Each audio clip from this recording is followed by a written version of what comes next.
بسم اللہ الرحمن الرحیم۔ السلام علیکم ورحمۃ اللہ وبرکاتہ۔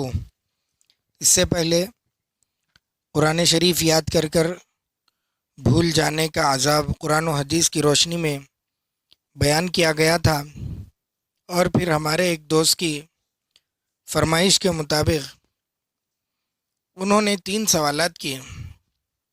پہلا تو یہ کہ قرآن شریف یاد کرنے کے بہترین اوقات کیا کیا ہیں، دوسرا کہ قرآن شریف کو پختہ کرنے کا کیا طریقہ ہے، اور تیسرا سوال یہ کہ حافظہ تیز ہونے کے لیے کن کن چیزوں کا استعمال کیا جاتا ہے۔ تو ہم ترتیب وار چیزوں کو گنائیں گے کہ ہمارے اکابر نے بہترین اوقات جو قرآن شریف یاد کرنے کے ہیں ان میں 3 کا ذکر کیا ہے۔ ویسے تو قرآن شریف کبھی بھی پڑھا جا سکتا ہے، کبھی بھی یاد کیا جا سکتا ہے، لیکن ان میں سب سے بہترین وقت جو یاد کرنے کا ہے وہ سحری اور تہجد کا وقت ہے، کیونکہ قرآن مجید میں بھی اس وقت قرآن پاک پڑھنے کی فضیلت بیان کی گئی ہے۔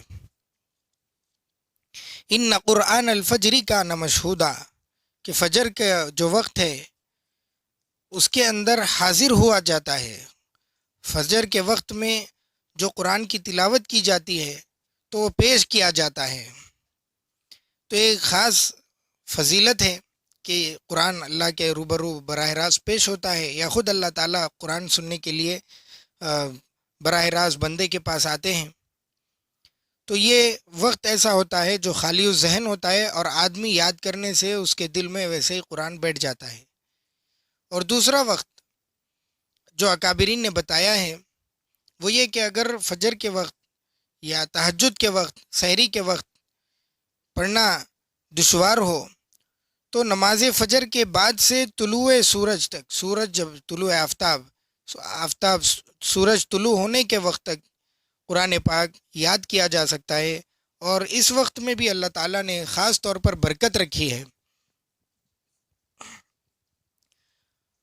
اور پھر تیسرا وقت جو ہے وہ مغرب اور عشاء کے درمیانی وقت ہے، خاص طور پہ مدارس میں، اور جو حضرات حفظ کرتے ہیں یا کیے ہوں گے ان لوگوں کے لیے یہ وقت نہایت ہی قیمتی ہوتا ہے۔ حفظ کرنے والے بچے بھی اس وقت کو غنیمت سمجھتے ہیں اور اس میں سبق یاد کرتے ہیں، اور ایسے ہی یاد بھی ہوتا ہے۔ بالخصوص اس میں سونے سے پہلے کا وقت ہے، کیونکہ یہ وہ وقت ہوتا ہے کہ اب اس وقت کے بعد دماغ کو ایک سکون ملتا ہے، آدمی کو ایک ذہنی سکون ملتا ہے۔ تو عام قاعدہ بھی ہے، دیکھا بھی جاتا ہے، بچے بھی کہتے ہیں کہ رات کے وقت آدمی جو کام میں بھی مشغول ہو جاتا ہے، پھر اس کے بعد جب سو جاتا ہے تو رات میں بھی وہی خواب پڑتے ہیں۔ تو یہ وقت جو ہے سبق یاد کرنے کے لیے بہت ہی بہترین اوقات ہیں، اور ان میں یاد کیا ہوا اللہ تعالیٰ کو، ان میں یاد کیا ہوا آدمی کو بہت اچھی طرح سے یاد رہتا ہے۔ اور ان میں سب سے افضل اور بہتر بات یہ ہے کہ ہم جو قرآن شریف یاد کر رہے ہیں، جو بھولا ہوا ہے یا کچھ بھی ہے، تو ایک خاص نیت لے کے ہم کو یاد کرنا ہے، وہ یہ کہ جب تک میں زندہ رہوں گا جب تک مجھ کو یہ یاد رہنا چاہیے۔ اس نیت کے ساتھ اگر یاد کرے گا آدمی، اللہ تعالیٰ اس کی نیت کو پورا کرے گا۔ تو دوسرا سوال تھا کہ کیا طریقہ اپنایا جائے، قرآن کریم پختہ ہونے کے لیے کیا طریقہ اختیار کیا جائے۔ وہی طریقہ ہے جو نبی اکرم صلی اللہ علیہ وسلم نے فرمایا، اشارہ دیا کہ اونٹ کو باندھ کر رکھا کرو، یعنی اس کی خوب نگہداشت کرو، اس کی یعنی قرآن کریم کی نگرانی کرو، اور اس کو بار بار پڑھتے رہو۔ علماء نے بتلایا ہے کہ قرآن شریف کثرت تلاوت سے ہی یاد رہ سکتا ہے۔ اب ایک آدمی ہے 1 مہینہ یاد کر لیا، پھر 2 مہینے نہیں پڑھا، ظاہر سی بات ہے آپ لوگوں کو بھی اس کا اندازہ ہوگا کہ پھر اس کے بعد وہ آدمی بھول جاتا ہے اور نسیان کا شکار ہو جاتا ہے۔ لہٰذا آدمی کو چاہیے کہ ان اوقات کی رعایت کرتے ہوئے کم از کم ان اوقات میں ایک پارہ پڑھ لے، یا پھر ہر مسلمان کو نماز پڑھنا ضروری ہے، لہٰذا نماز کے اوقات میں ایک پارے کی تلاوت بھی کر لے، تو دن میں 5 پارے تو اس کی تلاوت ہو ہی جائے گی۔ اس لیے قرآن کریم کی تلاوت کرنا ہر حافظ قرآن کو ضروری ہے۔ مشائخ نے لکھا ہے کہ حافظ قرآن کے لیے کم از کم روزانہ 3 پاروں کی تلاوت تو اس کے لیے ضروری ہے۔ ہمارے علماء میں، ہمارے مشائخ میں ایسے بھی اکابر گزرے ہیں، خود امام اعظم ابو حنیفہ رحمۃ اللہ علیہ رمضان المبارک میں ایک رات میں ایک قرآن ختم کرتے تھے، پھر اور دن میں الگ قرآن ختم کرتے تھے، اور اس کی بہت ساری نظیریں مل جائیں گی۔ تو کثرت تلاوت یہ ہر آدمی کے لیے ضروری ہے۔ اور پھر آدمی جس کا قرآن غفلت کی وجہ سے یا نسیان کی وجہ سے بھول گیا تھا، تلاوت کی کثرت کرتے رہے گا تو انشاءاللہ وہ دن اس کے لیے دور نہیں ہے کہ قرآن اس کی زبان کی نوک پر آ جائے گا۔ تیسری اہم بات انہوں نے جو پوچھی تھی کہ حافظے کی قوت حافظے کے لیے کون سی غذاؤں کا استعمال کیا جائے، اس کے متعلق کتابوں میں لکھا ہوا ہے۔ امام زہری رحمۃ اللہ علیہ فرماتے ہیں کہ شہد کو لازم رکھو، شہد کا استعمال ضرور کرو، کیونکہ شہد حافظے کے لیے بہترین چیز ہے۔ اسی طرح اگر ایک پیالی میں پودینے کو اچھا خوب پکایا جائے اور اس کے بعد کلونجی کے تیل کے چند قطرے اس میں ڈالیں اور شہد کے ساتھ اس کو ملا کر نہار منہ پی لیں تو اس سے بھی کتابوں میں لکھا ہوا ہے کہ حافظہ اور طبیعت دونوں حشاش بشاش رہیں گے۔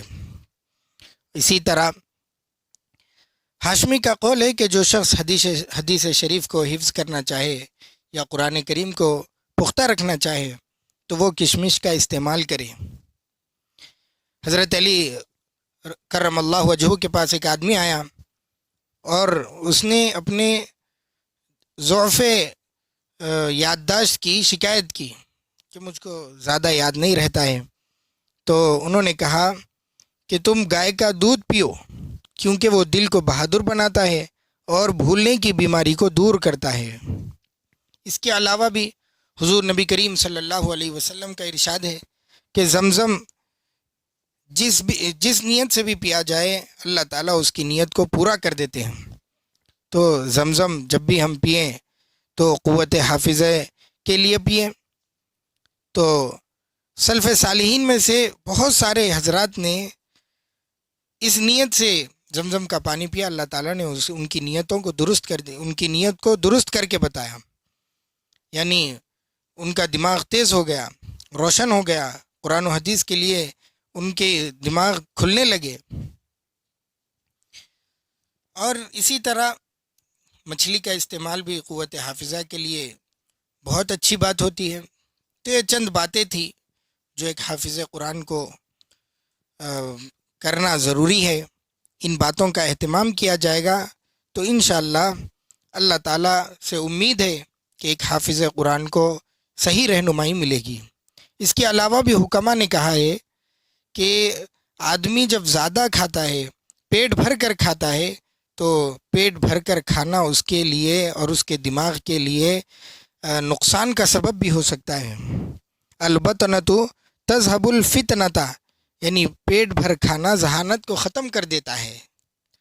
تو کم کھائیں، اتنا بھی نہیں کہ بھئی بھوک سے مر جائے، کم کھائیں۔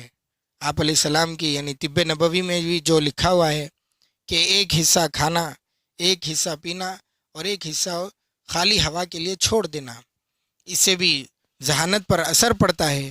خود حضرت ابو ہریرہ رضی اللہ عنہ جو حضور نبی کریم صلی اللہ علیہ وسلم کی حدیث کو سب سے زیادہ نقل کرنے والے اور سب سے زیادہ یعنی روایت کرنے والے ہیں، ان کا بھی کیا معمول تھا کہ وہ کہتے ہیں کہ آپ علیہ السلام کے دربار میں پڑا رہتا، جو میسر آتا کھا لیتا، نہ ملتا تو پھر آپ کا یعنی نہ ملتا تو پھر انتظار کرتا آنے کا، یعنی بہت کم کھاتے تھے۔ اللہ تعالیٰ صحیح طور پہ ہم ہر ایک کو عمل کرنے کی توفیق عطا فرمائے۔